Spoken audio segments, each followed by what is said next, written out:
Oh, from New York, New York, you are listening to Extra Time, presented by AT&T 5G. I am Andrew Wiebe with my partners in soccer, Matt Doyle, David Goss, Kalen Carr, somewhere traveling the world as Kalen Carr does. But we're back, Doyle. It's been a while. Did you miss us? I did. Did you miss Minnesota? We had people asking questions. Where's Matt Doyle? Why didn't Matt Doyle come? Shouldn't he have come? Why doesn't he want to face his biggest fans? Et cetera, et cetera. Which was exciting for me that no one thought I was Matt Doyle. No, I missed Minnesota, right? Like, my thing for the past 10 years has always been kind of grumbling about the All-Star game, but I wanted to go to this one just because I haven't been out of the house since before COVID started. So it would have been nice to go there, and I watched your guys' show. Looked like a lot of fun. Had a little bit of FOMO.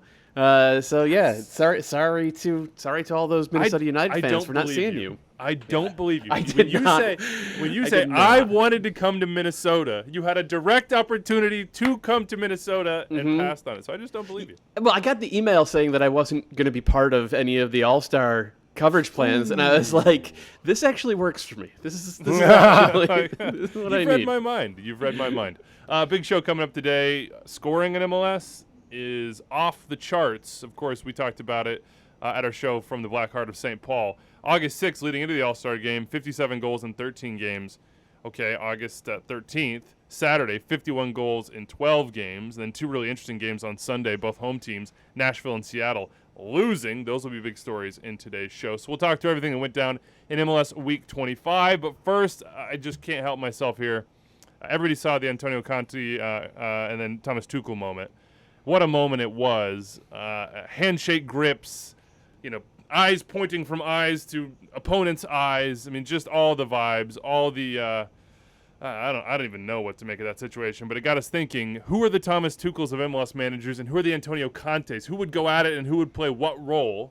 So, Doyle, I'll let you start. I want you to nominate a Thomas Tuchel in MLS. Who's the number one guy who would take offense, who would say, no, you look at me in the eyes when we shake hands? I don't know that Caleb Porter is like this anymore. I think he's more reserved on the sideline than he used to be, but he used to get into situations like this fairly regularly.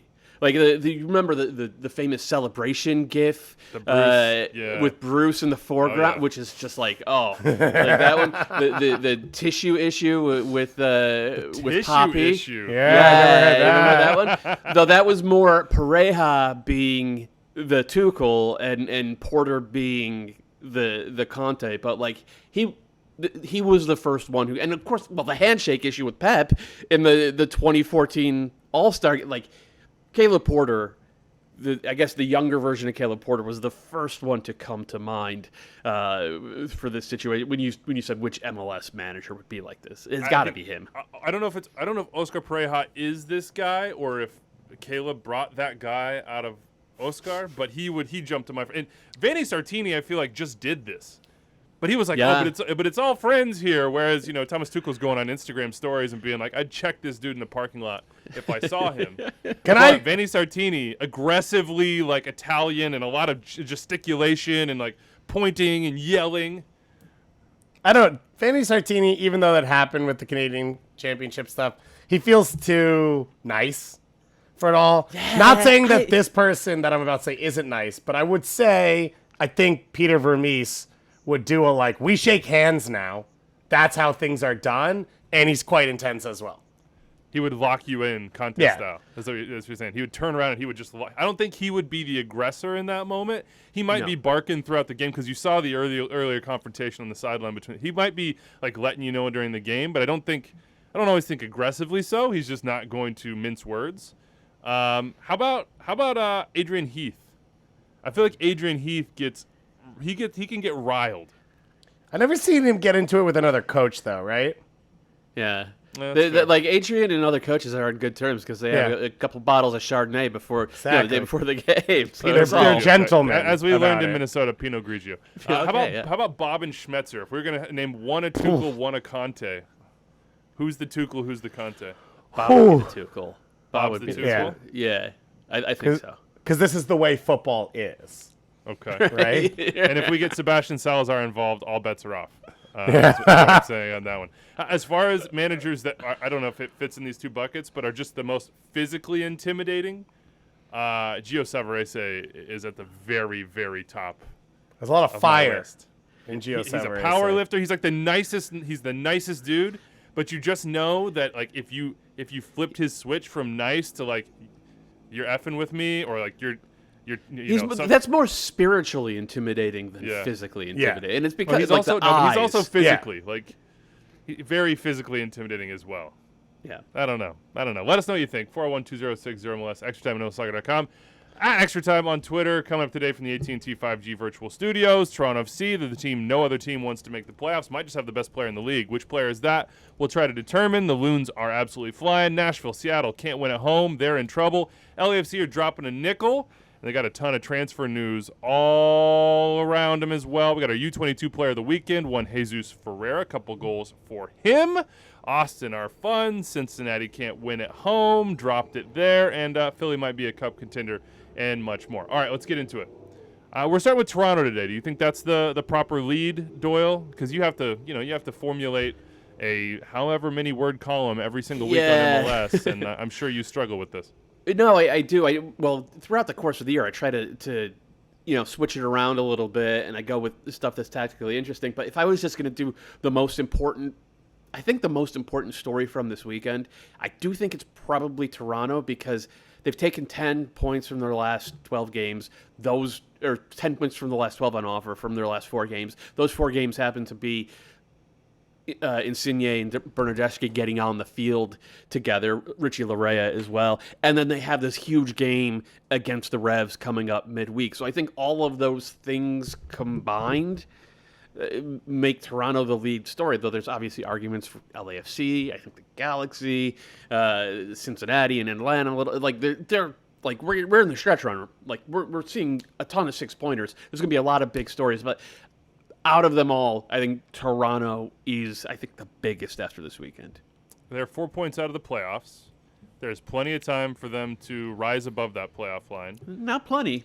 Come on, man. If they don't take 2 months. If they do not take all 3 points against the Revs midweek, then suddenly the clock is ticking real hard. Because with the game in hand, the Revs could end up being, 7 points up on TFC in theory for the final playoff spot. Yeah.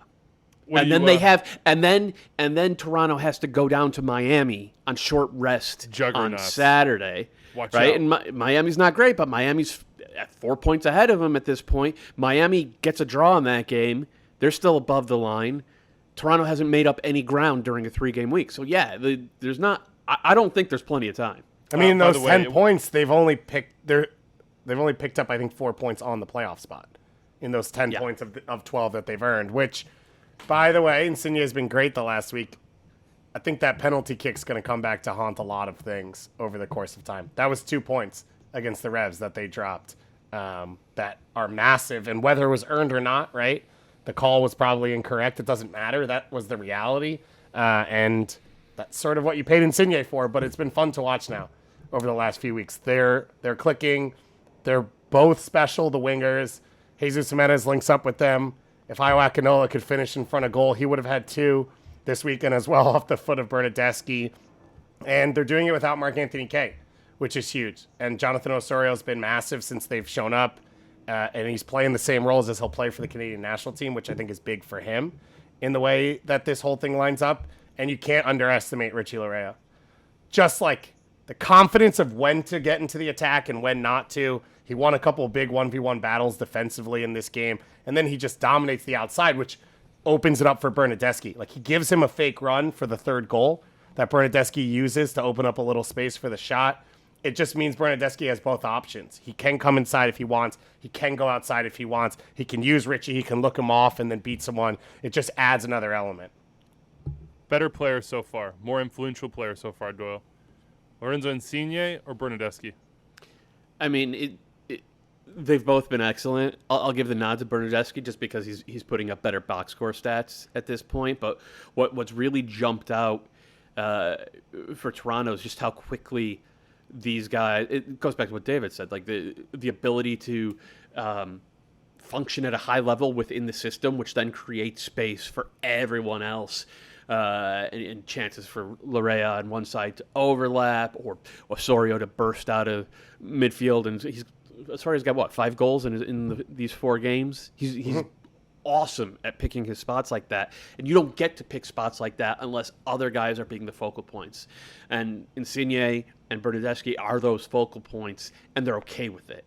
They're like, if you watch the Osorio goal against the Timbers, like Bernardeschi's right there, and it ends up on Osorio's foot, and Bernardeschi's right there with him celebrating. Like there's always egos when you deal with athletes. When you deal with anyone, there's always egos, and like these guys are, Italian national team superstars.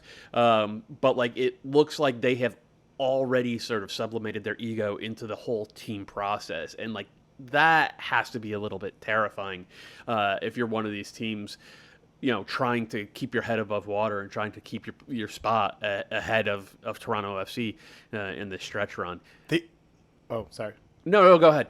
The other thing I was going to add about that goal specifically that I noticed, but through a lot of this game, is the predictability now for them. So, like, there are 5 guys on the 6 because they know Larea is going to go to the end line and cut it back. They know the pattern of play. They know the pattern of play, which is, like, wild that it's happened so quick. It's happened so quick, and it's led to them being stronger defensively because they lose the ball in spots they want to lose the ball, and that wasn't the case with Kosi Thompson and DeAndre Kerr and Lucas Petrasso, and those are young players that are learning, and I think that's where you've seen them be cleaner defensively, even though it's Michael Bradley and Jonathan Osorio for the most part. It's the same center backs. It's because they know where they're going to lose the ball, and they're not getting caught in transition moments. I was going to say, I think you've seen a Michael Bradley that you saw all the time when it was, the sort of the prime years of Toronto with Jovinko and all the veterans around him, where when it is predictable for him, when he doesn't have to cover every inch of grass because he doesn't know what's going to happen, his passing ability, his range, his vision just sort of is on center stage. And the moments he's having now are the moments that, for USMNT fans or those that watched him in Europe or with Toronto or wherever, like sort of made you, and I'm going to say this, and other people are like, I never did, made you fall in love with him. I did. I was one of those people that just loved watching Michael Bradley play, loved watching him sort of dictate games, get on the ball, and use his ability with the ball at his foot as a passer to change things and to move the game around him. He's doing that again now, except now he has Insigne and he has Bernardeschi. I look at Bernardeschi and I'm like, is this dude the best player in the league? Like, already? I think there's an argument for it. I see, like, the sly smile from Dave, who you say, well, I hadn't thought about it that way. No, I hadn't thought about it that way, and I think it's a tough argument right now because you're having quality and right? You have Gareth Bale. You have, sure. And you guys are going to be mad, but, like, just on pure talent on the ball, you have Luis Araujo, who's absurd with the things he can do. You've got Cucho. Like, there are so many players in this league who can do a lot of things. Yeah, I think it's fair to put Bernardeschi. The thing that just pops out with him is like he's like 6'2" or whatever. He's massive. Like all the things it's the he Thierry does. Henry thing where you see the skill, you see the balance, you see the movement, and you're like, oh, okay. And then you see he's a truck. You're like, oh, okay. Yeah. Like, oh, I get it. So I guess Weeby, what do you want from me? You want me to say yes 3 weeks in? No, I don't know. What is it? It's 4 goals, 3 assists, and 4 appearances, though? Yeah. Is that the numbers? Yeah, or 4 goals, 2 assists. And he's making it look. He just makes it. He makes everything look really easy for himself and for others.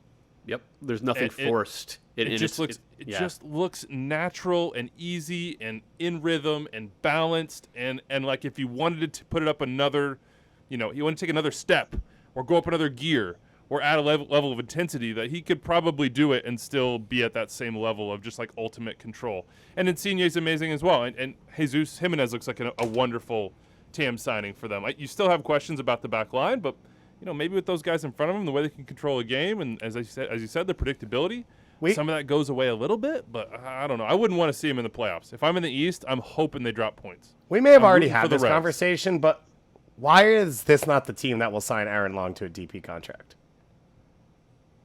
If it's win now, he's played not in the same system, but he's played open where he has to cover a ton of ground. Why is that not the move?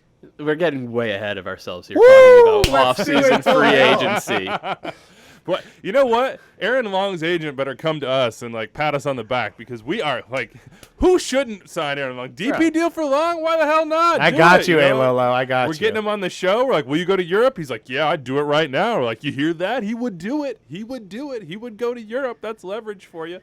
Toronto, New England on Wednesday. That's a huge match for both of these teams. We already sort of explained why. Looking forward to that one. New England 1-0 winners against Orlando. By the way, some news with Orlando here that just dropped on this Monday morning. They moved their Inter-Miami game ahead of the U.S. Open Cup, which I might be getting ahead of myself, but we'll be at for the post-game show. Are Orlando scared of Sacramento Republic? That's the question that we have to ask ourselves. Is Rodrigo Lopez in their domes? Deshaun Brown coming for them? To be clear, Because- this is a game against your rival. This game's at Miami. So Inter Miami is moving a home game for the Open Cup final. I just think it shows the magic of the cup. So much respect between the two squads. Doyle wasn't ready for Open Cup preview talk. I wasn't Coming I out wasn't- of free agency. This really, like, we're doing 2023 free agency and Open Cup talk a What month show before the did Open you Cup think you were happens. on? Yeah. I This is- don't Doyle know. It's always forgot. been extra time. I'm Yeah, you had a shaking off couple some weeks rust. break, and he's just like, "Whoa." All right, let's just keep it rolling because we have so much to talk about from Week 25. Minnesota United striking gold. That's GOAL''D. Interesting Ooh. there. Says, I think the Loons deserve a longer segment and discussion this week. One loss in their last 9 games. That one loss was in Colorado before the All-Star game. That was a crazy game. Driussi hat trick, delays for Lightning, etc. 6 road wins this season already. Amarilla, Reynoso, Fragapane clicking in attack. Top 3 goalkeeper in the league. Dane St. Clair had a nice one this weekend as well against Nashville. In Nashville after winning the MVP of the All-Star game. We deserve more pub at this point, says Striking Gold. Doyle, what do you make of the Loons? They're for real. They do deserve more pub, and Adrian Heath deserves a lot of credit because this team is tactically flexible. Like, a lot of the fans get hung up on the 4-2-3-1. He never changes that 4-2-3-1 unless it's absolute desperation time. Maybe bring on a second forward and just pump balls into the box. But just because they're playing the same formation every week doesn't mean that they're playing the same style every game for 90 minutes. And we saw it in this game against Nashville because the first game came off a high press. Now, it wasn't a high and super hard press, and Walker Zimmerman helped him out by picking a pass that he didn't necessarily need to pick. But this is not the first time all year that Minnesota has sort of brought their lineup and played on the front foot. Like, I look at the numbers, whether it's Second Spectrum, the tracking stats, or this stuff via Stats Perform that's more events-based, and Minnesota's in kind of the top third of the league in terms of goals generated off of high pressing situations. So they don't just sit back, but when they have that lead, they're really happy to actually sit back and let you come upfield and then annihilate you on the break, or sort of like a secondary break via possession, which is what we saw on the second goal last night. But all of this comes down to the idea of getting Emmanuel Reynoso out there and having him be the floor raiser.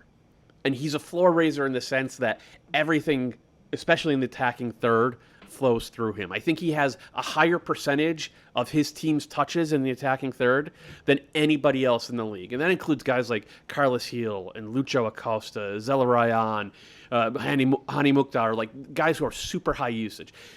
And so you're going to get this baseline level of attacking competence because so much of it is funneled through the guy wearing the number 10. And I absolutely love Reynoso. Like, he's the closest thing that we've had to Marco Echeverri in 20 years. What the difference is now between the start of the season is the guys who can raise the ceiling. And that's Fragapane and Bongi Longwane on the other side. Amarilla is settling in now. He's not going to score 25 goals. He's not going to score 15 goals. But he's clearly an asset. And weirdly, moving Robin Lod deeper in midfield. He's such a clever player, Lod, and he's a very good passer. And he's just really he quickly gets the ball upfield into good spots, hitting these third-line passes directly into Reynoso, and that's magic. If you have a guy who can do that quickly, get it on the foot of Reynoso, you're going to win a lot of games. You're going to score a lot of goals. And so what's happened is Reynoso raises the floor, and then the other guys, I think specifically the wingers, have raised the ceiling because they trust him. He trusts them now, and they run. That is the defining characteristic of this Minnesota United team, whether they're up high in kind of pressing or they're sitting low on a counterattack. These guys, especially the wingers, they run. They run hard. They run often. They run as fast as they possibly can because they know that if they make those runs, Reynoso's going to get them the ball. And for a month and a half now, nobody's been able to figure out how to stop them. It's been a lot of fun to watch. They're playing really, really good soccer. And that's complete opposite of what it was before mid-June. Because if it wasn't for Dane St. Clair the first 3 months of the season, this team would have been on 3 points. This team would have been pure gripping with all their strength the wooden spoon. But St. Clair saved him the first that part of the season. And since then, as he's regressed, the attack has gotten so much better because they run. They're raising the ceiling now. It's not just all on Emmanuel Reynoso's shoulders. The one thing that I just watching out for, and Doyle mentioned it, how big Robin Ludd's been at center mid. I talked a little bit with the Minnesota coaching staff last week and asked, did you think this is where he'd play at some point for Minnesota? And they said he plays there for Finland. We know he is a center mid, and we kind of always thought we'd move him this way. This is faster than they expected. They thought it would be later on in his Minnesota United career. The question now is, do you move him back? Jonathan Gonzalez debuted yesterday. Will Trapp's probably a week or two away from being healthy. I think Kervin Arriaga's probably untouchable when healthy in the starting lineup. So the question now becomes, as those guys become available, do you move him back out wide or toggle him up top as you need to rotate? Or is this pretty much what we saw yesterday, your best starting 11 for Adrian Heath? And he's going to have to figure that out. And it's credit that, one, Robin Ludd can play all these positions at a high level, and that Adrian Heath made this move and tried it, and it worked. I'm just curious to see as it goes forward now, if they do get center midfield options, which they haven't had for weeks, how they handle it. I would keep him. You have to keep him there. If your wingers, But Trapp's your captain, and you just brought in Jonathan Gonzalez. Well, if he's a captain, then he should be mature enough and enough of a leader to realize that it's working better without him.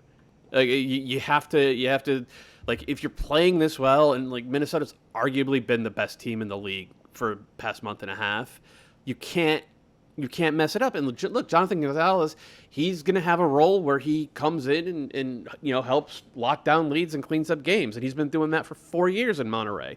So it's kind of, if you're playing on a good team, it doesn't matter how good a player you are. You're not entitled to playing time. And what's happening in Minnesota this summer has been too special to mess with it just because guys are coming back into the fold. Doyle, by the way, I was specifically player on the told. team. Who? Robin Ludd. He's the second best player on the team. Yeah, he's been awesome. Yeah. No, he's not coming out of the team. If you makes your best player way better, and those that's not really necessarily his profile as a winger, though he was effective there. I mean, we do not so obvious player of the weekend on After Dark on Sundays. Robin Ludd is the not so obvious MVP candidate that nobody will ever talk about. We hear Ilie from Michele all the time, and I grant him that space to do that. I'm going to start taking some Robin Ludd space and just say, quietly, this dude is a boss. They just re-signed him to a new deal. That's big news in Minnesota that maybe we didn't hype up enough. Sorry, I cut you off there. My bad. No, I was going to tell Doyle that someone stopped me at the MLS Next All-Star game to tell me that they want you to keep your cats on camera more often. More Doyle cat content. And you just let your cat go. As if Doyle can control these felines. They do what they want, clearly. I mean, they're climbing back in the plants, having their day in the jungle, coming up for pets every now and then. They do what they want. They do run the show. Yes. Alan Benitez with the winner in this one, and I thought Adrian Heath had some interesting comments on sort of his balance between attack and defense. There were some shaky moments defending in this game for Benitez, but as Heath said, basically every clip they had of him in Paraguay was him in the final third. And it's one of those situations where maybe you want him to be back with the back four, but he's on the back post scoring. So maybe some kinks to work out there, but that's nothing. They've also said that he doesn't have to be a fullback. Position. He doesn't have to be a fullback. He played as a 10 and a winger in South America, and I think Heath's talked about that a couple times as well. And I just want to congratulate Abakai Dibasi for playing well and getting a contract extension himself out of the super draft. So that's a pretty big deal as well for Minnesota. Let's flip the script and go to Nashville, who lost one game in 2 years at home and then moved into a brand new, beautiful, biggest soccer-specific stadium in the entire country and are 3-4-5 at home. Talking about, the big deal, the big accomplishment would be sneaking into the playoffs. Dax McCarty is having come to Jesus press conferences after this one, basically saying, look, Hani, here's some of the quotes. I'll just read one. If we're going to be successful, we cannot have Hani shouldering the burden, the load that he's shouldering right now. It's unsustainable. Saying that on the defensive side, it comes down to a will, and that was never in doubt for this team over 2 years. Gary Smith, back into July, said, we come back next week to play Vancouver at home. That starts 7 of 9 at home, and therein lies our season in a nutshell. They're 0-2-2 and 3 of 4 at home. 4 of the next 5 are at Geodis, and 3 of those 5 are against current playoff teams in the West. We have John hitting us up, says, so what fixes this Nashville team? The past month or so hasn't been great. Anybody got any strong feelings? I don't have a direct answer for that. What I'll say is that the most damning thing to say about this Nashville team is that there is no new way of approaching this conversation because they have the same issues and the same lack of answers that they did 3 months ago when their 8-game road trip to start the season ended and they came home and they were this really sort of one-note, undynamic team. Well, it's 3 months after that, and all that is still true. Like, Adrian Heath was able to get Frangipane and Langwane more balanced and able to work off each other, and that brought Almeria into the team in a more effective way, a little bit better. Like, that evolved for Minnesota over the course of the season. I don't think Nashville has the same level of attacking talent, other than obviously Hani, but it's devolved for Minnesota, for Nashville rather. Like they're getting less out of their midfield. Hani is having to do more. CJ Sapong's been a really good player for a really long time. He's also 33 years old. Like, I don't think anybody would have expected him to be a 12, 15 goal scorer at this point in his career, which is what you need. And so I think you could point the finger at the players themselves for not playing better. I think you point the finger at maybe the front office for not bringing in adequate talent. But they also they brought in Jonder Cadiz first 2 years, who was a DP center forward. Gary Smith didn't find him useful. They brought in Rodrigo Pinheiro, who was a U22 initiative signing. I think he played 150 minutes in MLS and got rid of him. They brought in Ake Loba, which from what I understand, Gary Smith was part of that.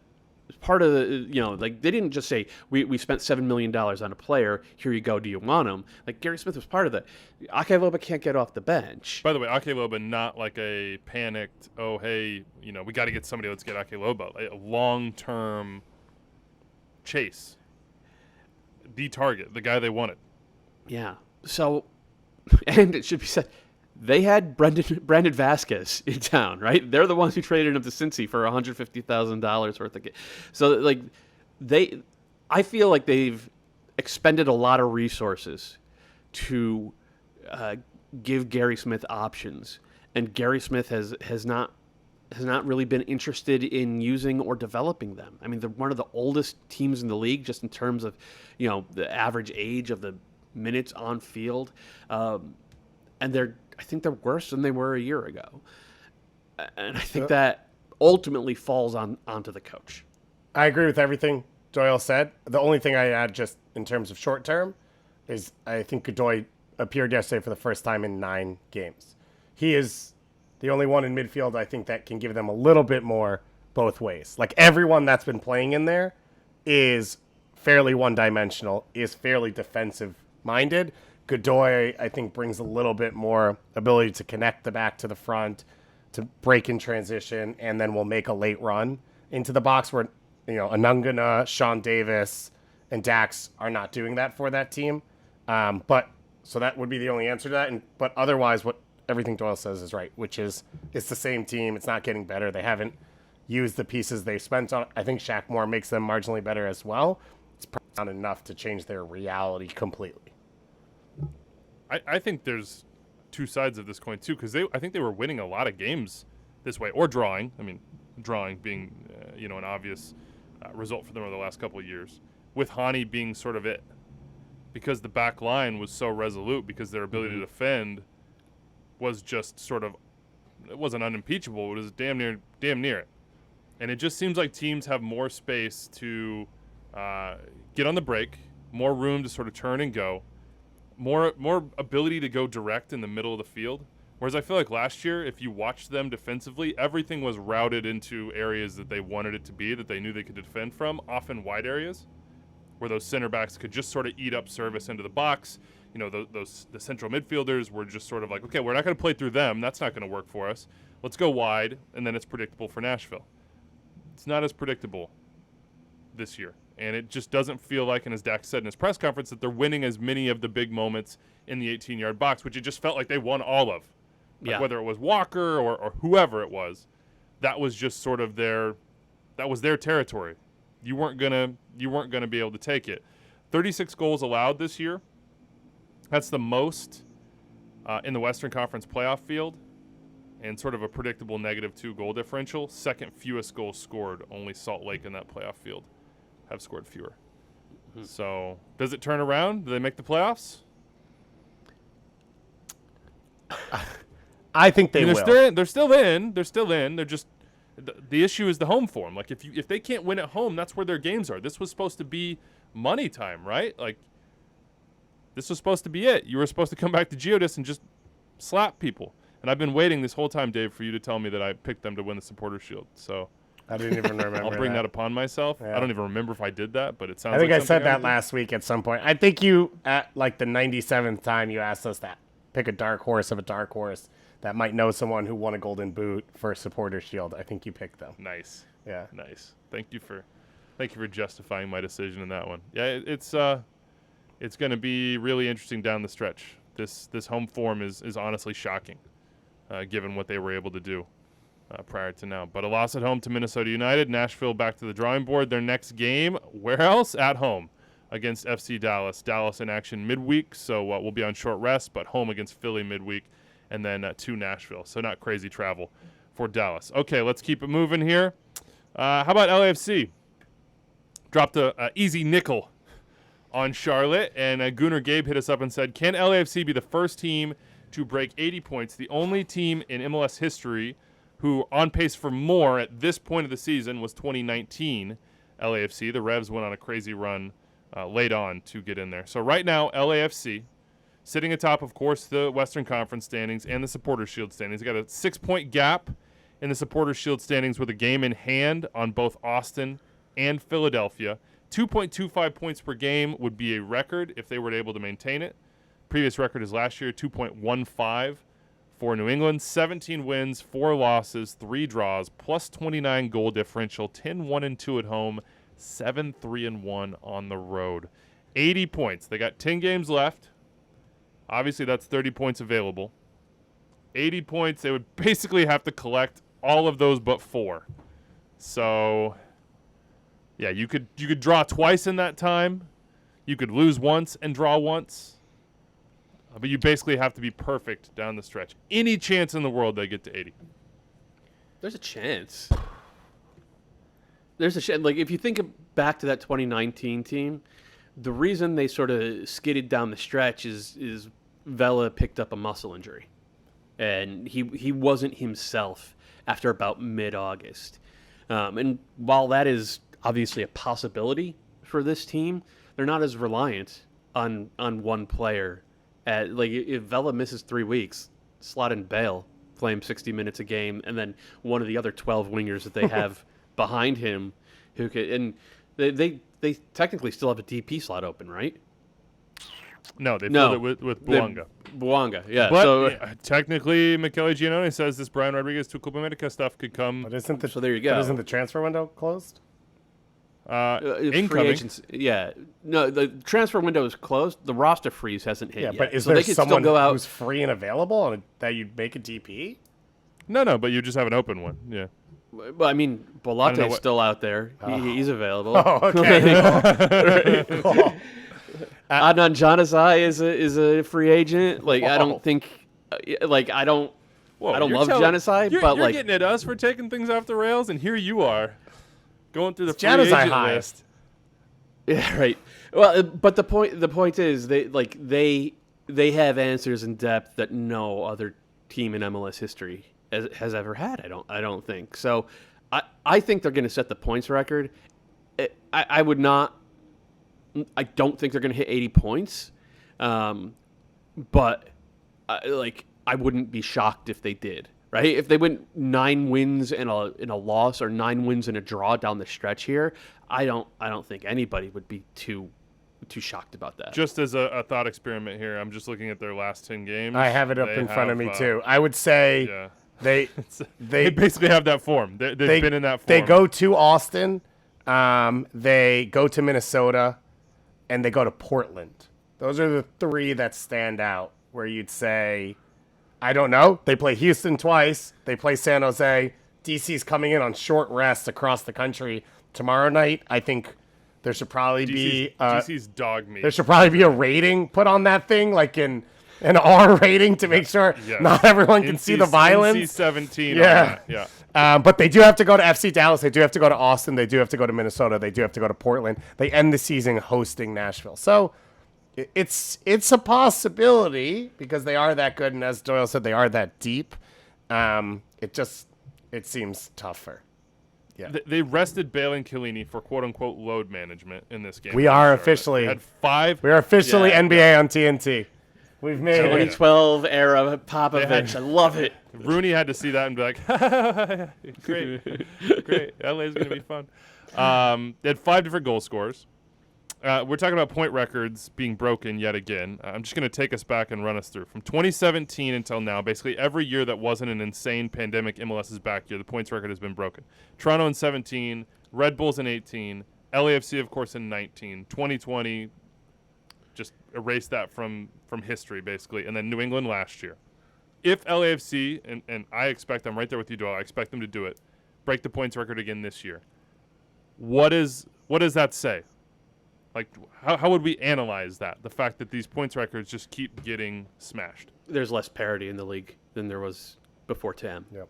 You know, it's not like before the TAM era, 60 points would get you a supporter shield for the most part. Right? The 2011 Galaxy, 2012 Quakes were outliers, but for the most part, 60-ish points, somewhere between 1.9 and 2 points per game, would get you the supporter shield. And by the way, sometimes less. 2013 Red Bulls, 59 points. Yeah. 1.74. 15 and 16 Red Bulls in Dallas, both just got to 60, 1.76 points per game. It's only been since 2017 that we've had more than 2 points per game being the pace setter. I mean, before that, it was 2001 Fusion and 1998 Galaxy were the only other two. Well, I guess 05 Quakes got right to 2. Yep. Those were the only teams to hit 2 points per game. Yeah. So there's less parity in the league.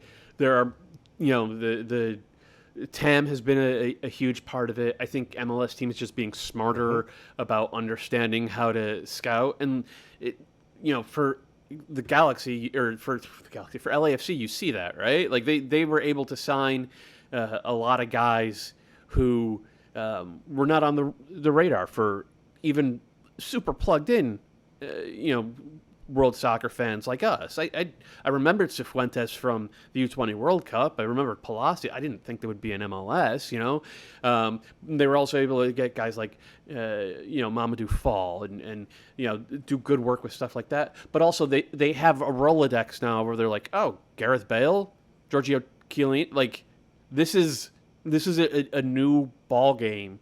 And I think they're playing it better than anybody else in the league. And so they're going to end up at or maybe even over 75 points. I suspect this one will stand for a while. I suspect what LAFC is doing this year is not going to be topped in the next few years, unless something wild happens and the league's like, you know what? Let's inject $2 million more worth of TAM and add a fourth DP slot. And at that point, then I think the gap in terms of top to bottom in MLS, I'm not going to say parity would be dead, because as long as there's a salary cap, there's going to be more parity than what we see in most leagues around the world.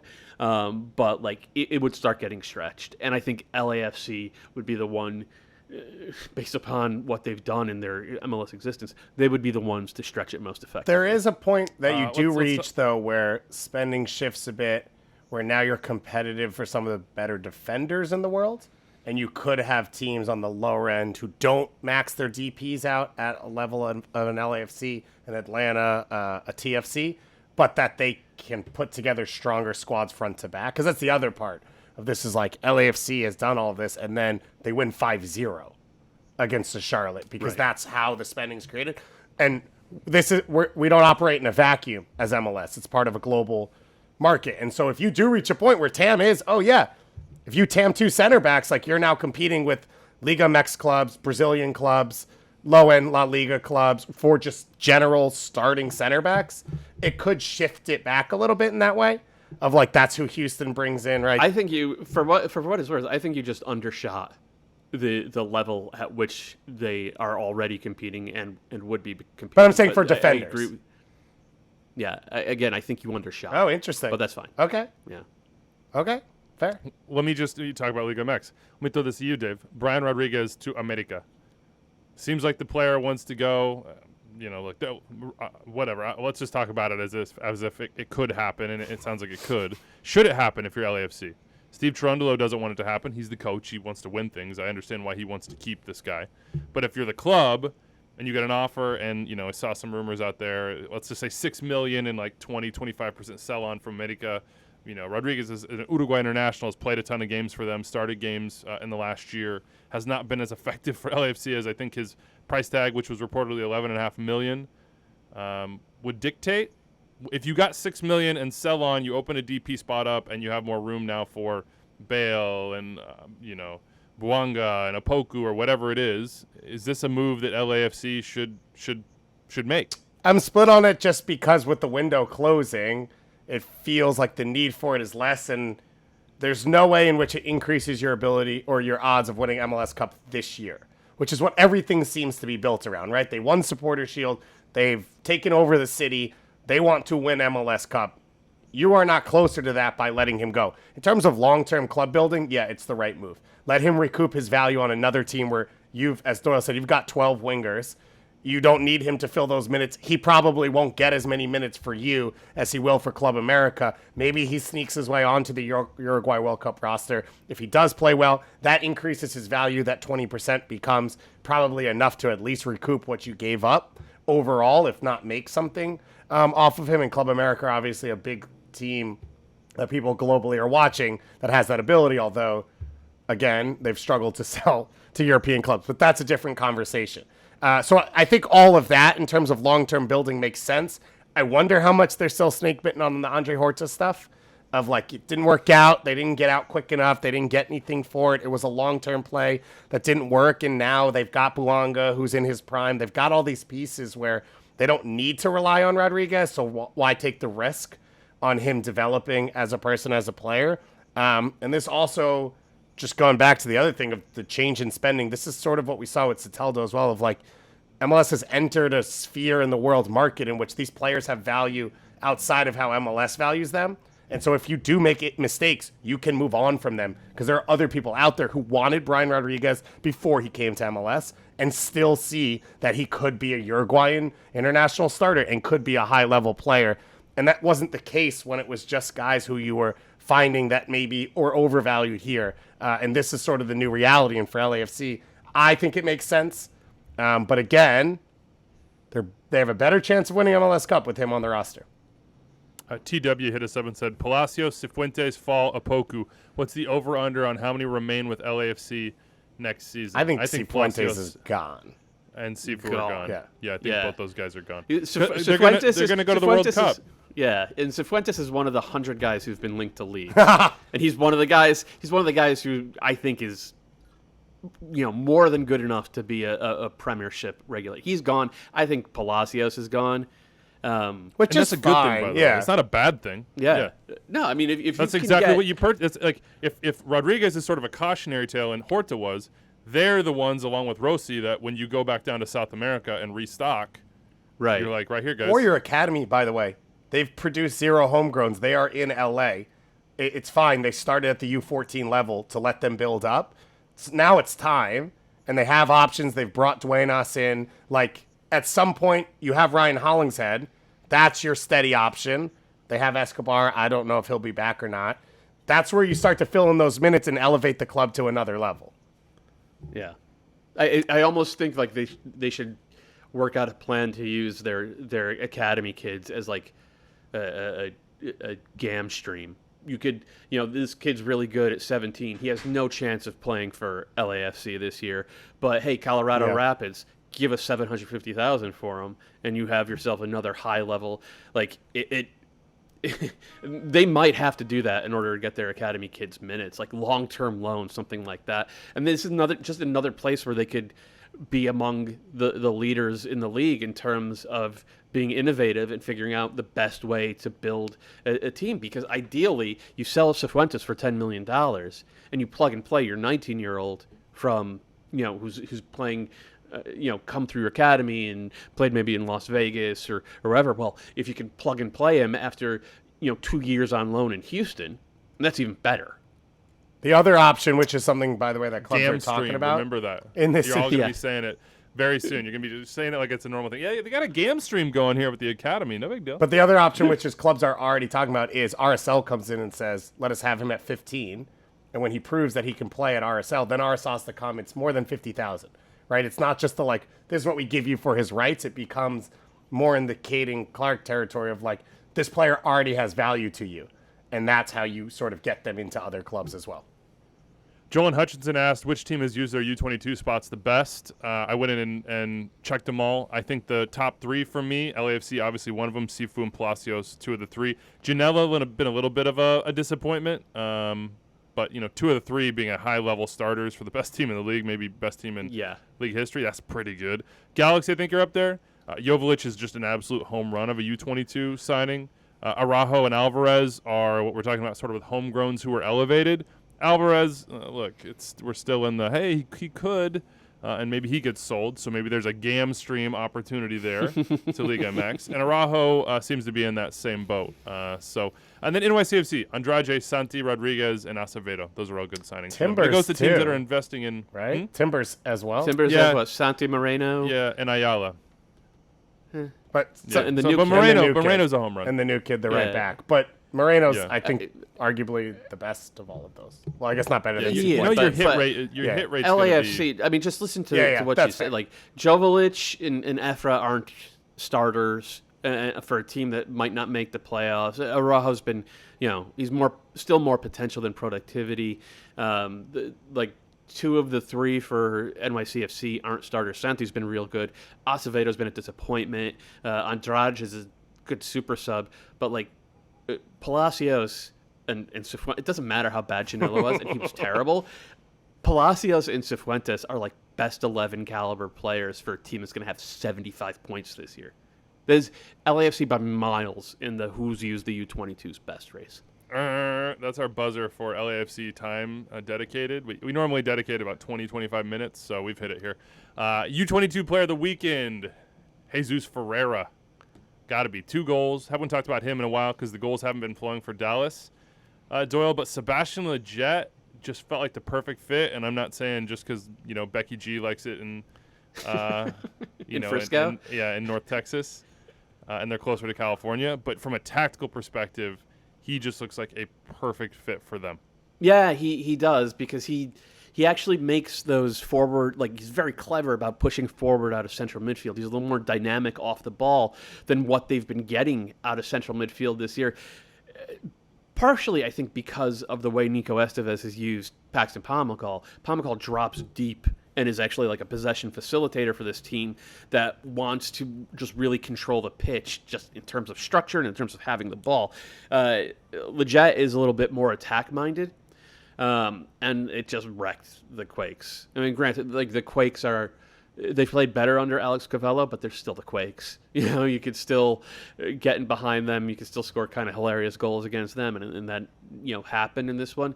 But Dallas were much more about stretching the field, drawing San Jose up, and creating penetration, which they've struggled to do at times this year. And I think Lletget's a big part of that. I think he's going to make it easier for the fullback on whatever side he's on to be influential in the attack, and that's something that Dallas have really struggled with. And then I think he's going to end up, he's not a chance creator in the way that like Babello is a chance creator or any of the great 10. Like, he's not that type of guy, but he's a really clever pass before he's almost like Osorio. He's a really clever pass before the pass guy. And I think that that's going to sort of his strengths and Ferreira's strengths and Areola's strengths and Velasquez's strengths, they're all going to sort of amplify each other. And I think that this team, it's tough to base it off of one game, 2 games, I guess now. But like I think their ceiling is maybe higher than I kind of realized when this trade was pulled off a couple weeks ago. I think we could have done U22 on Alan Velasco too. Yeah, he's something. He looks like a really good signing for them as they invested all that money they got from selling homegrowns. Let's keep it in Texas, Dave. Austin I just off the rails 1 sec, which was Jesus hadn't scored in open field, like the run of play, but he only has like one stretch of 3 regular season games that he hasn't scored. It's a weird narrative that got created because they came from PKs and free kicks, but he has pretty much scored at least every 3 games the entire season except for like 1 or 2 stretches. Now, those came around the national team stuff, so it was a weird stretch where he didn't score. He went to the national team, didn't score, and then came back. But, yeah, just putting it out there. Yeah, there's also been times where he hasn't played the quote-unquote 9. Or he hasn't started, because they're trying to get Yep. anything out of Franco Jara, and it is not happening. Hey, 14 goals for Jesus. Still a great season that just continues for him. Obviously, the payoff for national team fans, at least, at the very end in the World Cup. Austin are a heart attack waiting to happen for those fans at home, I guess. Yeah, super fun. A little exasperating if you're, when you're down 3-1 to the spoon holders out west in Kansas City. But, hey, all's well that ends well, right? Like, Danny Houston is scoring goals, banging it over his shoulder, and Driussi's got 17, and he's scoring a winner in stoppage time, and they're going crazy. Chris M. asks, is it a problem for the playoffs that Austin FC is having so much trouble winning at home, tying San Jose, having to come back against SKC? And then also I wonder, it's Driussi and who for MVP? Because it's Driussi. If Driussi's not number 1 in your MVP voting right now, like we gotta like take you somewhere and check you out because you got to screw loose a little bit. So is it a problem for Austin? Yes or no? What do you guys think? It's a problem defensive. There's a defensive issue. Whether it's home or away, that's I wouldn't be as specific about that part. There's a defensive issue right now. There's still mistakes 1v1 from the center backs, and Pereira is not a true defensive midfielder, and neither is Alex Ring. So there's still moments where either they get beat, they get pulled out of position. A lot of the great work they do is in possession. So those issues all exist, and it seems like with the way Gabrielson has played so far in this stretch, that's going to continue. So I guess because there'll be a home team that it's a problem. How about who else in the MVP race? Who else can reasonably challenge Driussi right now? Reynoso, I would say, is one. Yeah. I don't feel like LAFC has a single dude that you would. I mean, Carlos Vela would be that guy. He could go crazy over the last. I think it would be Ilie or Cifuentes over Vela. Like Ilie and Cifuentes have been the 2 MVPs, but as the awards political consultant on this show, I will tell you they have no chance. Correct. You don't have a chance unless you put up big numbers. And Driussi right now is putting up bigger numbers than anybody else for one of the best teams in the league. So he's the leader, but it's not such a commanding lead like, Joseph in 2018 or Vela in 2019 or Jovinko in 2015. Like it's not like that with 9 games left. Like this can change. Like, what if Hani goes absolutely berserk here? What if Jesus scores 8 does? goals and 4 assists? What if Jesus wins Right, the Golden Boot right. by a stretch and Dallas finishes top 3 in the West? Right. What if Brandon Vasquez wins the Golden Boot by 3 or 4? Let's just say So entirely I think- possible. And Cincy, but then he has Lucho because it splits. Right. That's the thing. I think that they'll split votes. So I don't think either of the Cincy guys has a chance. I also at would be MVP. surprised Philly if they doesn't finish have- high enough Philly in the doesn't have East anybody. for the standings part to be part justify. of the argument. Yeah. Okay. I agree. What's the Montreal doesn't assist have that record? singular Is it guy. 23? Georgie's been out too long. Assist record is 26 by 26, Valderrama okay. in 2000. Lucho's not going to get there. No, that's not going to get broken. Right now, I find it hard to believe that anybody's going to challenge Driussi unless Austin fall off a cliff. I would agree. Which- I would agree with you. I think I'm not there yet. I think it would be easy for someone to get on a heater and challenge Driussi. but they have is, to. Is Driussi going to fall off? Driussi has to fall off. That's fair. Because Minnesota like- are 10 points back. Like, if Austin finish ahead of Minnesota and Driussi's numbers are, if he just, let's say it even drops down a little bit for him and he ends up, let's just say 20, 22 and 10. You're still talking about an all-time season and higher in the standings with, you could argue, less help. Justice I don't know. for Golden Boot race contender Daniel Gazdag, by the way. Gazdag Hive right here. Okay. And on that note, are the Sounders fumbling the bag? David Sean hit us up. Why is this CCL champion Sounders team underperforming? What is wrong with them? They've lost 7 of 10 MLS matches for the first time since the middle of the summer 2016, which led to the first ever and a very famous Baron T, if you remember correctly. That run, that 7 of 10 losses in MLS matches, ended with the departure of Siggy Schmidt. You asked this question in the pre-show meeting, Dave, and I think it's a good one. I'll let you try to answer it. What's an acceptable season for the Sounders, and why are they fumbling this bag? I do not want to try and answer it, so I will just present the question again, which is just Nice. we have Re-ask the question. we have seen teams have bad seasons in years they've gone to the CCL final, right? TFC, LAFC, I guess sort of, although that was a weird year. I'm missing one right now as well. We have never seen the team then win. So, what justifies a good season for the Sounders? They have won the biggest trophy of the year already. What else do they need to do? Is it good or is it acceptable? Whatever term you wanna use. Because if it's good and they miss the playoffs, it's not good.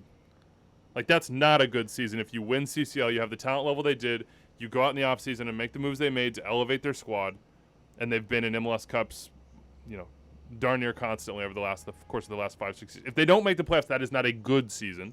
That is, they won CCL, so that's fine. But overall, I wouldn't say it's good. I don't think Brian Schmetzer would say that either. An acceptable season, if they make the playoffs, that's acceptable. CCL in the playoffs, I think acceptable. I think so too. CCL in the playoffs is more than acceptable. I think any rational fan would make that bargain. I mean, Anders, are you rational? Are you irrational? Just let us know. Let us know. Blink twice in the. Yeah. Anders signs up for that. And look, if they miss the playoffs, obviously there's going to be a lot of ink spilled about what a failure it is, and it is a failure. But I don't know, man. You're the first team through the tape to win CCL. If I was a Sounders fan, I'm not saying I wouldn't care, but I'd be like, oh, we had some bad injuries. A couple guys got old. The workload was too much for this team during the regular season. It's still MLS. Parity might be on the wane, but it's still MLS. It happens. We still have a CCL banner hanging. So I'm not saying it's house money here. I think I would have real issue. It would be really hard for me to get upset about anything right now if I was a Sounders fan. Oh, that's why you're not a Sounders fan. Anders, here's the quote from the chat. I'm victory lapping until the end of time. No one else will ever do it first, ever, but again, got to make the playoffs. They've never missed the playoffs. So they've never even finished lower than fourth. Yeah, it's never even really it was in question during that summer, but then they turned it around rather quickly, and that was the beginning of the Nico Lodero. I guarantee playoffs, says Anders. Oh, wow. We'll see if he regrets that. Oh, that's a big moment right He there. misspelled Baron T. It's Baer. Give the man his credit. Here's from our friend in the OC with a heart in Utah. Gus Padilla says, how hopeful should RSL fans be about making the playoffs?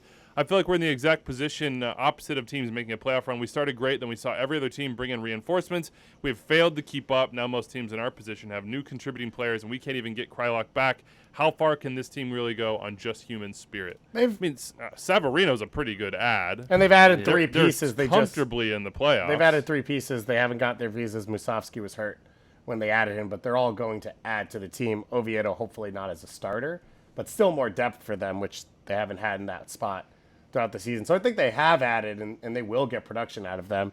Sergio Cordova's an experience. 2 wins in the last 9, so maybe that's where some of the consternation is coming from. I will say when you look at the teams and the up and down nature of them in that race, it feels like just pure team chemistry and like effort will probably get them in, because you have teams that completely fall apart in halves of games and then look really good in those group of teams. I'm looking at the Vancouver Whitecaps, right? You're looking at Seattle right now. You're looking at Portland as well. And I think RSL has that advantage over those groups, even if you're saying they're at a somewhat of a talent deficiency in some positions in that race. Let's do some rapid fire here so we can get it in. We just hit the hour mark. We had a question about Philly. Jimmy King said, is Philly a true cup contender if they have home field advantage throughout the playoffs? I mean, look, any team that has home field advantage throughout the playoffs is a true cup contender, right? That means they finished atop their conference and they've beat basically everybody therein, and they've been the best competitor over that time. So I would say absolutely Philly is that team. They are a cup contender. I think you can just say that about them. Their home form is very, very good. They haven't lost a single game this year. They haven't allowed hardly any goals at home. Their goal differential at home is plus 23, so that's got to be the goal the rest of the way for Jim Curtin, is just to get every game on the banks of the Delaware, and if they do that, maybe they're going to make history. So I think that's an absolutely a yes answer to Jimmy to that question. I went to the opening round last year against the Red Bulls. It was a horrendous game where Glesnes scored the goal. That place was electric. Someone brought this up to me this week because I hadn't thought about it, like where MLS Cup could be. It would be awesome if Philly hosted MLS Cup. I'm just throwing that out there. Okay. Wow. I'm here for it. Can they hold on to Kai Wagner? Leeds apparently sniffing around him as well. Seems like Kai wants to go. Sort of the vibes. Did you get that from the 17 interviews over the last 3 years where he said, I want to go to Europe? Yeah, it's very, it's sneaky how I got that feeling from Kai Wagner saying it himself. So, we'll see what happens with Philly, but a 4-1 win this weekend against Chicago. I let that go for Chicago. That's not an easy place to go. I want to make a real quick point. The sample size is too small to read too much into this yet, but since they've added McGlynn to the central midfield starting role, he's pretty much a starter now, it looks like. In the 4 games he's started with Gazdag, Ura, and Carranza, the Union are scoring 3.5 goals per game. He brings a little bit something, like the Union are still primarily the team that we all know. Like it's basically energy drink soccer. It's a little bit of a spin on it because they don't press as high, but like it's that Red Bull sort of mentality. But McGlynn is such a good passer. He changes the way this team can play a little bit. He brings that old sort of Medunian patience and misdirection to midfield, and it's opening up not just spaces in behind, but spaces between the lines that I don't think the Union were necessarily getting into earlier this year. Again, it's a very small sample against size. Very specific clubs too. Against very specific clubs, but I'm not convinced it's an accident that they look levels above what they were in the attack once they've added like a pure passer to midfield. And if Wagner goes, I think what happens is that McGlynn takes Flock's spot in midfield and Flock drops to left back. And I think Flock he's not going to be as good, in the final third as Wagner, but he makes great runs. He has touchline to touchline, motor. And I think that it could end up making Philly even more dangerous. And he doesn't need because it makes he doesn't need to be Wagner because McGlynn's now in the team. Right. It changes the shape along that left side. I agree with you. I think a big part of it is just you can breathe and have easy games against teams you're better than, which for Philly, it would still have been a grind against Houston. It still would have been a grind against DC, where now it's not. They blow these teams out because McGlynn's in there. Right. Their best 11 in a playoff game, I'm not sure, but it gives them another element that they didn't have. Does Gaston Jimenez get suspended Yes. for his step? You got to. Come on. I mean, like that was so like it was so obviously premeditated and dirty. Yeah. Okay. Brandon Vasquez is your almost golden boot leader, but Cincinnati. No, he's not. Driussi is the my golden God. boot He's leader. second. God, we talk about Brandon. I literally was sitting here saying Brandon Vasquez leads the league in non-penalty goals, and he is in our XG. American golden, our domestic American and Canadian. No, we're gonna golden call boot it what leader. it is. It's the American soccer analysis non-penalty XG leader, Brandon Vasquez. Oh There man, we go. branding there is just really good. 15 goals for him. Scores with his left foot. Well done, first time finish from Brandon. But Cincy, and this is why I sort of was like, I don't know. When I picked the team to drop out of the Eastern Conference playoff field, I picked Cincy. I blew it late at home. Matt Miazga made his debut. He played about an hour. But late on, it was a goal from Andrew Gutman, the 20,000th in MLS history, which Cincy fans were very frustrated about given the potential offside that was therein. We will let that one live on instant replay presented by Cheez-It. Anything to say, any big picture stuff about this game, whether from the Atlanta perspective or from the Cincy perspective? No, if you're Super fun. If you're ever picking Yeah. a team to watch, since he's at the top of the list, you're guaranteed goals. Yeah. The front three are as entertaining and fluid as anyone out there. Brenner's legit as well. We talk a lot about Vasquez, as we should. Brenner's been just as good since he's come back in, and Lucho came back from the suspension at the same level. So they're awesome. I think their hope would be the back three is different than what it was this weekend. I think Ian Murphy's probably still a starter, even with Miazga in. But unsure, he was hurt, and Blackett's been rough to watch. But I would assume that changes still even more as Miazga gets settled. Cool. All right, NYCFC. Inter Miami.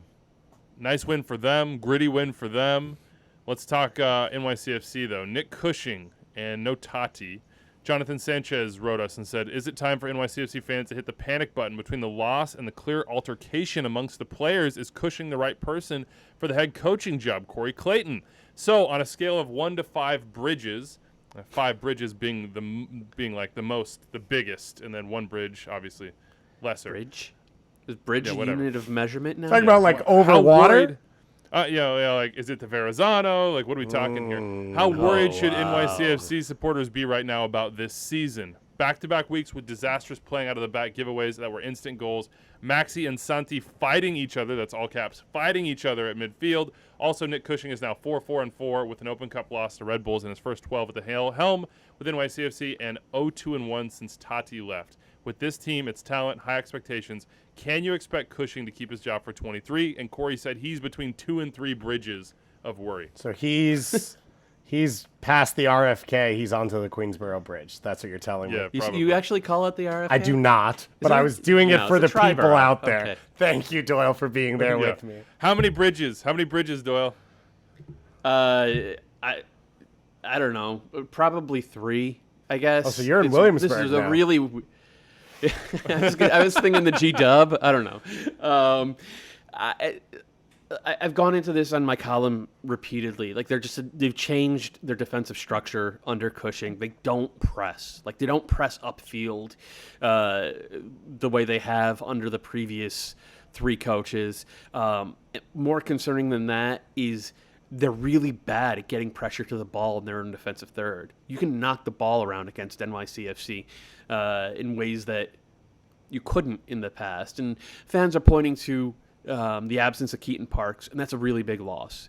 And obviously Castellanos being loaned with no replacement, that's huge. Alex Collins got hurt. That's big as well. But I keep trying to make the point. This is structural. This is a coach coming in like Dome did in 2018 and seeing a team that was playing at damn near a supporter shield level and saying like, no, it's more important for me to put my system in. So I think just like 2018, it's going to be a disappointing second half of the season. They're going to make the playoffs. I don't think they're going to last very long once they get there, though that could change. They still have a ton of talent. And so, yeah, like, is that a 3-bridge level of worry? I think what you hope for if you're a NYCFC fan is that Nick Cushing in his first full year can make the kind of progress that Dome made in his first and only full year in 2019 when he changed up a lot of what Patrick Vieira had sort of made the team's blueprint, and it kind of paid off in the end because they had a very good 2019 season. So you think Cushing sticks around? I think that they have shown in the past that they have a very long leash for new coaches, guys who they consider to be their guy. Like, Patrick Vieira was terrible his first half year in charge. Ronny Deila in 2020, that was not a good year. They did not play good soccer. Obviously, what I just said, Dome, it wasn't just the end of 2018. It was the first 6-7 games of 2019. That team was terrible. So I would be, unless they go winless down the stretch here, I would be shocked if Nick Cushing wasn't back. Did I just talk you up to 4 bridges?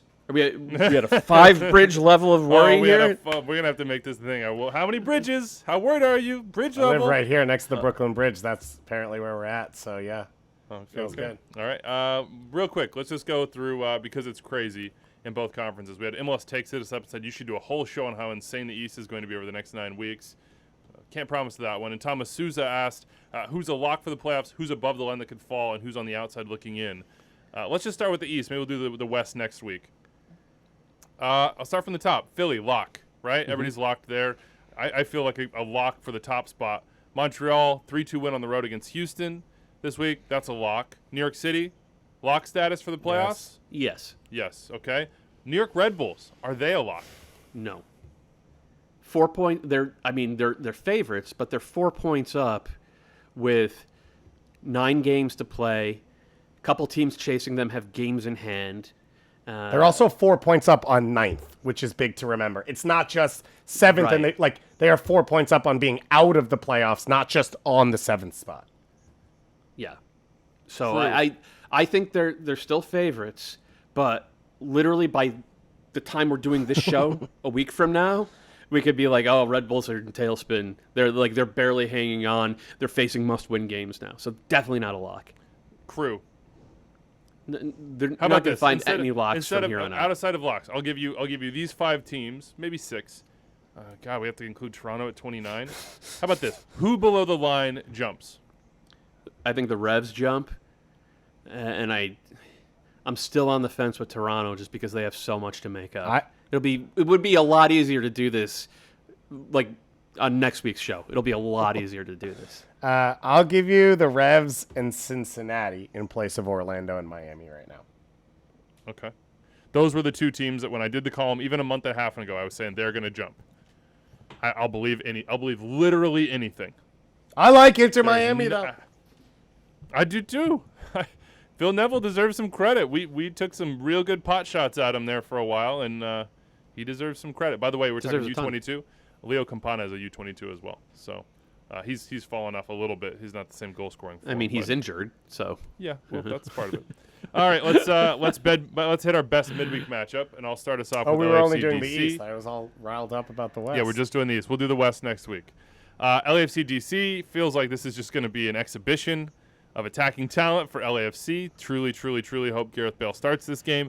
But let me just shout out Mark Machado for Black and Red United, the SB Nation site, just did a really good deep dive on how DC have been playing tactically under Wayne Rooney. I just wanted to put that on people's radar. So if you're interested in trying to figure out what Wayne Rooney is having his team do before that game tomorrow night, that's a really good read. Christian Benteke. What does that signing signify to you guys? I'll just tell you that I think it feels this is like a combination of this is what happens when you have Wayne Rooney as your manager. You know you can recruit a guy like Christian Benteke, and you know that the ownership group has made Wayne promises as to how they will support him. And so here's Benteke for the next 2 years, which sounds like about the timeline that Wayne Rooney you would assume would be the manager of DC United. 23 and 24. Give him some more time to build into something. He's a win now guy, which I think for DC with Wayne, like he didn't come there just to like scuffle. They want to win. So that's what it is to me. Hey, Wayne says, I need Christian Benteke. I need this guy that's going to elevate my team. I don't have a 9 I trust, and we've seen that be proved by many managers at DC over the last couple of years. And now they have it. It's ambitious. They can sell some tickets off of it. It shows that they're supporting Wayne, and I think he can be really good in this league, even though he's 32. I'm sold, Weeby. That sounds great. Done. Bought and sold. Let's go. Okay, Let's be in fine. LA. Let's go see Christian Benteke in LA tomorrow night. You and me. I'll see you there. I mean, I'll have to talk. No, to of Indy. course. Yeah. Probably Obviously. not. I think in general, I like this signing, and I like the signings that DC made this summer. I don't think that this is going to be a long-term fix, but it looks like a really promising short-term Band-Aid. The one issue I have so far is like they're not creating anything out of central midfield. They have to figure out how to change that. But like that, maybe that's only going to come with time. But just in terms of like, yeah, DC are more exciting now with, Christian Benteke and, to a lesser extent, Ravel Morrison and even Victor Paulsen. It seems like a more credible team to put out there. The Victor Paulsen one was that was a good MLS Blast from the throwback. past, man. Oh, that was I a had good one. zero I was like, I recollection know. of I was like, him. I know this dude. Like, how do I know this dude? And then there it is. Do you think, Dallas? what was his name? Omar ahead. Damari? Was that his name? The Oh God, yes, coming the back. legend. Yes, Red Bull legend. There you go. I was looking at the list of available free agents, and I'm be curious if this name rings a bell for you guys. Frederick Gulbranson. Oh, yeah, of course. the yeah. legend himself. Yeah. Come on. What's Dave, Joel you had Imper Dallas, doing? Philly. That's what Wayne Rooney should be asking. We had a Joel Imper. Somebody missed All-Star. Somebody was like talking about. They were like, Joel Imper this, and they're like, oh wait, but it wasn't Joel Imper. I was like, that's how he sticks. Nice. The Estonians, Okay. they stick in your head. Dallas, Philly, Dave. That's your best midweek. Two best matchup. youth producers in MLS. What other team am I going to pick? That's all you need to know. That's all you need to tune in for. You've got McGlynn. This feels like a Paxton Aronson game, potentially as well. And on the flip side for Dallas, it feels like the other part of Lletget coming in is Jesus probably won't play as a 10 as often. Right? That was just a minutes thing. They had issues. Quignon's been hurt. Cerrillo's been in and out. Servanya's been hurt. So they don't have to stress about that anymore. You guarantee minutes from Lletget. It keeps Jesus up top a little bit more, and they've got a little bit of depth in that attacking front three if you can keep Jesus Ferreira at center forward for most of the time. So it's going to be a fun one. All right. The other interesting thing about this one is this will be the first time that Lletget and Pomykal have played in central midfield together. I think that Pomakal's actually been kind of wasted this year by playing him in left central midfield because he's very left-footed, right? And like you really only give him that side of the field to play on if he's playing left central midfield. I think if you put him in right central midfield, you open up 3/4 of the field for him to play to. And like I was saying before about Dallas being more dynamic, part of that would be like, okay, you can release Lletget into the attack early. You can start getting actual numbers into the box, and you can turn some of these 1-0s into 2-0s. It'll be interesting to see if Nico Estevez does it. It reminds me actually a little bit of how Liverpool used Thiago in his first year. Thiago's very right-footed. They played him at right central midfield. He was not effective. Last year, they moved him to left central midfield. They opened up 3/4 of the field for him, including those sort of like third line cross your hips passes into zone 14. They almost won. They won 2 titles. They almost won 4. So I think that like there's a chance for Dallas to be like significantly better just by adding this one very good, not earth-shattering, but like very good MLS player who fits in what they're doing and opens up avenues for them to do more. Or it could just be the same thing. But either way. Atlanta knows about that.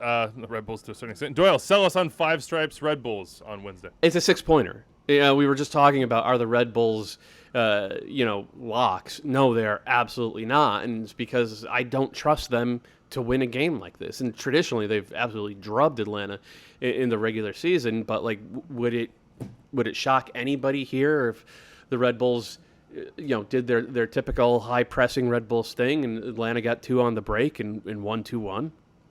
No, I would not be surprised. And by the way, we're going to be doing 22 under 22. I think in a couple of weeks, maybe a month from now. Thiago Almada is going to be really high on that list. A lot of stuff has gone wrong with Atlanta United this year.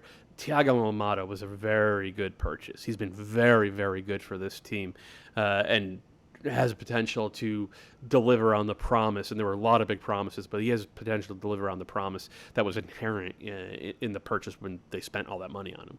All right, let's get out of here. First couple in the mailbag. I had some people hit us up on the USMNT docu-series that's going to come out around the World Cup. Don't know where that's going to stream. They're asking, who do we want it to focus on? Like, what's the story you'd be most interested in? Apparently, they're going to hometowns, interviewing families, checking out people's, their lives off the field, and then following it through the World Cup. I'm going to throw out Serginho Dest. Just extremely fascinated in all aspects. Will it be as fascinating if he gets sold to Manchester United? Because that's the hot rumor. Even more so.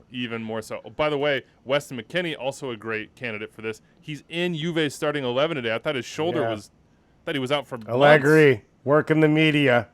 Working us through the media just like he planned on it. The Tinkerman. Any other guys that you would you'd be curious? I mean, I guess Matt Turner on the dad front. He's his First wife, thing that came wife to mind now. as well. Walker Zimmerman's a dad now. So is DeAndre Yedlin. So Weeby, you've got a ton of options. Yeah, it's a bumper crop. Yeah, it really is. Bumper crop. Should be a good time. How about this one? This is for you, Doyle, and then we'll get out of here. Also, the answer is Tyler and Brendan just being best friends under Jesse, and Jack Harrison just being the third amigo. I love it. Sean Hargrove hit me up and said, hey, can we go one episode of Extra Time only talking about players with current MLS contracts? Signs point to not really. You know me so well, Sean. Sergio Busquets apparently wants to leave Barca. They want to amortize his salary over 2 more years. And who knows what's going on there. But apparently 2 teams would want him in MLS, Doyle. What's the other team other than Toronto to pair him with Bob Bradley, who has always loved him, some Sergio Busquets? Peter Vermees has already had 2 Busquets wannabes, right? Is it Sergio Busquets to Sporting Kansas City is the most natural thing in the world. But put some respect on my name, because I was the one talking about Januzaj and Bolate earlier in this show. So like, come on, it's not just Weeby who talks about the guys who you're aren't a big in MLS. Busquets guy. Where would you want if you could choose? Look, I guess salary be damned in his case. Where would you put him for max entertainment value and getting the best out of him? That's a really good question. Because I know he's your guy. Yeah, I love the way Bob Bradley teams play. Like Toronto or LAFC, that 2019 team was the most entertaining MLS team of all time. I think that would be a great fit. Obviously, LAFC are still like that. I was going to say, why not just? I don't know how long the contract with Ilie was. You would think it was maybe 2 years, but maybe it was a 1+1. I don't know. The obvious answer is Dallas, because of the way they're one of the few teams left that plays with a single pivot, and everything that they do is designed to control central midfield, and that's what Busquets has done for 15 years at the very highest level, arguably the highest level the game's ever seen. The other one I was going to say was Austin, which is a similar situation. And either way, Sergio Busquets in Texas at this age in the summer, what could go wrong? The thing with Austin, though, they're not compact. No, the game is weird, really right? open. Yeah, it's super open. The game is so open, and it's so weird. So this is one of the things I've been thinking about. How does Rigoni change that? Because if he gives you more 1v1, does it mean you have to push less numbers into the attack, and then they can compact the game a little bit more? Because a lot of it is, outside of Driussi, they don't really break players down, and everything has to come from patterns and overloads. Absolutely. It's I don't know. It'll be interesting to see that. But because of that, I'm not sure that Busquets would be the right fit there. I wonder what it'll. I think there's a chance that he gets eaten up no matter where he goes. I think this might be Pirlo to MLS. Yeah, but that's the thing, right? It would have to be a team that's going to control the ball, and there's no team in MLS that's going to control the ball the way Barcelona and Spain have traditionally controlled the ball. I could see. Again, Toronto's probably the best one just because that's Bob's ethos. I I could see maybe if Orlando decide to do a little surgery on that roster after this season, Poppy's teams, and you could have the kid Arujo, the he's very good. He's a ball winner. He's not much of a ball mover, but he could be kind of a bodyguard and play as like a box-to-box destroying number 8. And then you get like a hardworking Latif-style number 10 as well in that midfield. Like that could actually work. Hell, just go get Latif. Yeah, he's going to be available. Yeah, don't need to get us down. And that's a big thank you to Sean Hargrove for taking us down. Right. How did we get there? I knew that was going to be, as soon as I was like, hey, Doyle, open questions, Sergio Busquets. I was like, well, that is that's catnip right there. We're just going to sit back and see where that takes us. We weren't able to get the Kevin Predis to Philly Union rumor in. That was a nice. It's not a DM rumor. Come on now. That's not a rumor. Don't call it a rumor. Yeah, it's not a rumor. That's like weird wish casting is what that one was. Yeah, it was. And also a bunch of St. Louis folks want to know what we think of their roster, but we have plenty of time to talk about that. Enjoy the midweek action. Everybody starts on Tuesday. LAFC DC, bunch of games on Wednesday, a game on Friday. We'll be back Thursday. With that, we're out of here. Adios. St. Louis, never even heard of him.